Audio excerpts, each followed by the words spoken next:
Assalamualaikum warahmatullahi wabarakatuh. Perkenalkan, nama saya Salmaira dari kelas AK21A, program studi akuntansi, Fakultas Ekonomi dan Bisnis, Universitas Buana Perjuangan Karawang.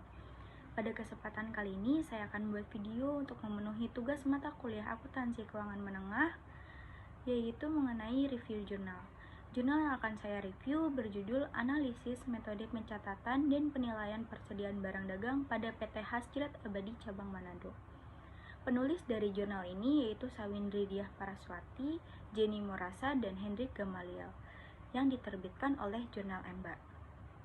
Latar belakang jurnal yang akan saya review yaitu memfokuskan kendaraan motor pada PT Hasjrat Abadi yang merupakan perusahaan distributor kendaraan merek Toyota dan Yamaha terbesar di Manado. Masalah yang terjadi yaitu terdapat perbedaan jumlah fisik persediaan kendaraan motor yang berada di gudang dengan jumlah yang tercatat dalam sistem akuntansi. Hal ini disebabkan karena kurangnya koordinasi dan pengawasan dalam pencatatan persediaan kendaraan motor antara karyawan gudang dengan bagian accounting. Saat terjadi penjualan, kendaraan motor tidak dicatat dengan benar dan juga belum terupdate di sistem. Dari latar belakang tersebut, dapat disimpulkan satu rumusan masalah, yaitu seperti apa metode pencatatan dan penilaian persediaan barang dagang yang digunakan di PT Hasjrat Abadi Cabang Manado.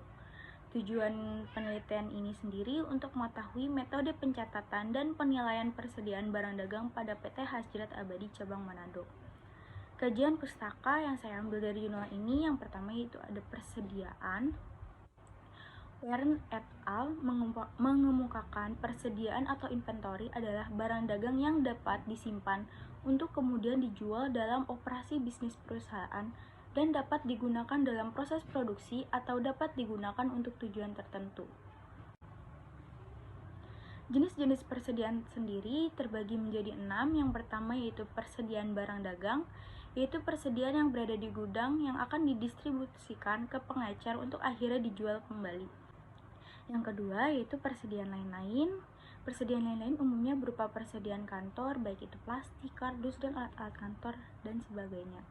Yang ketiga ada persediaan bahan baku, yaitu barang-barang yang diperoleh dari sumber lain sebagai bahan mentah yang akan diolah menjadi barang jadi. Yang keempat ada persediaan barang dalam proses, yaitu persediaan yang masih berada dalam proses pengerjaan dan memerlukan pengerjaan lebih lanjut sebelum barang dijual. Yang kelima ada persediaan bahan penolong, meliputi semua bahan yang digunakan untuk keperluan produksi. Yang keenam ada persediaan barang jadi, meliputi barang yang telah selesai dan proses produksi dan siap untuk dijual. Selanjutnya ada metode pencatatan persediaan. Terbagi menjadi 2. Yang pertama yaitu metode pencatatan perpetual. Perusahaan akan mencatat setiap kali terjadi transaksi yang mempengaruhi persediaan seperti pembelian, penjualan, retur pembelian, atau retur penjualan. Dalam sistem ini, setiap pembelian akan dijurnal dalam akun persediaan barang dagang. Penjualan akan dijurnal pada akun penjualan dan harga pokok penjualan juga dijurnal. Nilai persediaan akhir dapat diketahui, tapi perhitungan fisik tetap harus dilakukan untuk mencocokkan persediaan akhir menurut perhitungan fisik dengan catatan akuntansi. Yang kedua yaitu metode fisik atau periodik, mengharuskan adanya perhitungan barang yang masih ada pada tanggal penyusunan laporan keuangan. Perhitungan persediaan ini diperlukan untuk mengetahui berapa jumlah barang yang masih ada dan kemudian diperhitungkan harga pokoknya. Dengan metode periodik, maka akun-akun seperti retur pembelian, potongan pembelian, dan biaya angkut masuk digunakan secara terpisah. Sedangkan pada metode perpetual untuk menentukan harga pokok penjualan tidak mengenal akun-akun tersebut, namun menggantinya dengan akun persediaan. Selanjutnya saya akan menjelaskan mengenai hipotesa atau proposisi penelitian. Dalam laporan keuangan, persediaan merupakan hal yang sangat penting karena baik laporan laba rugi maupun neraca tidak akan dapat disusun tanpa mengetahui nilai persediaan. Metode penelitian. Penelitian ini menggunakan metode kualitatif deskriptif. Tujuan menggunakan metode ini yaitu untuk mengetahui dan menggambarkan situasi dari kejadian yang diteliti, khususnya persediaan motor. Selanjutnya saya akan menjelaskan hasil penelitian dari jurnal ini.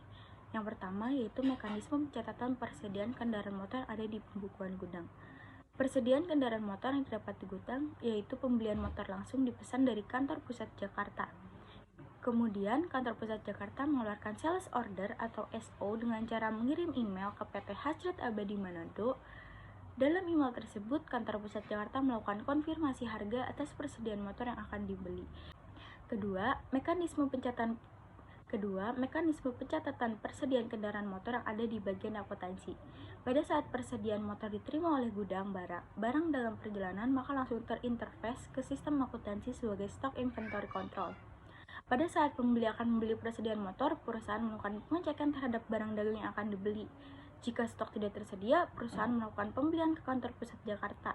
Jika barang masih tersedia, maka perusahaan dalam membuat delivery order, pihak gudang mengeluarkan barang berdasarkan DO.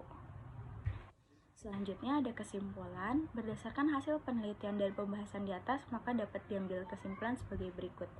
Yang pertama, metode pencatatan persediaan yang digunakan oleh PT Hasrit Abadi Manado adalah menggunakan metode pencatatan perpetual yang terkomputerisasi. Dengan menggunakan metode tersebut dapat memudahkan perusahaan untuk setiap saat dapat mengetahui posisi suatu persediaan secara keseluruhan. Untuk metode penilaian persediaan kendaraan motor menggunakan metode identifikasi khusus karena persediaan yang tidak dapat digantikan oleh barang lainnya. Sehingga perusahaan menganggap arus barang dagangan harus sama dengan arus biaya. Yang kedua yaitu terjadi perbedaan jumlah fisik persediaan kendaraan motor yang ada di pencatatan gudang dan di pencatatan sistem akuntansi. Hal tersebut mengakibatkan selisih nilai persediaan akhirnya. Dikarenakan saat penjualan sepeda motor, pihak akuntansi salah mencatat jurnal kuantitas barang, sehingga terjadi selisih antara pencatatan yang di gudang dengan di bagian akuntansi. Penyebab terjadi kesalahan pencatatan adalah kelalaian karyawan atau human error dan double interface. Penyebab lainnya yaitu double interface karena sistem error. Daftar pustaka dari jurnal ini yang pertama ada dari Ayam, Sri dan Harjanta, Agus Pertama Putra, 2017, pengaruh ukuran perusahaan, variabilitas persediaan, kepemilikan manajerial, finance, leverage, dan laba sebelum pajak terhadap pemilihan metode akuntansi persediaan jurnal akuntansi Dewantara volume 2 nomor 1 April 2018 halaman 83-95. Sekian video presentasi review jurnal yang dapat saya sampaikan. Kurang lebihnya mohon maaf. Terima kasih. Wassalamualaikum warahmatullahi wabarakatuh.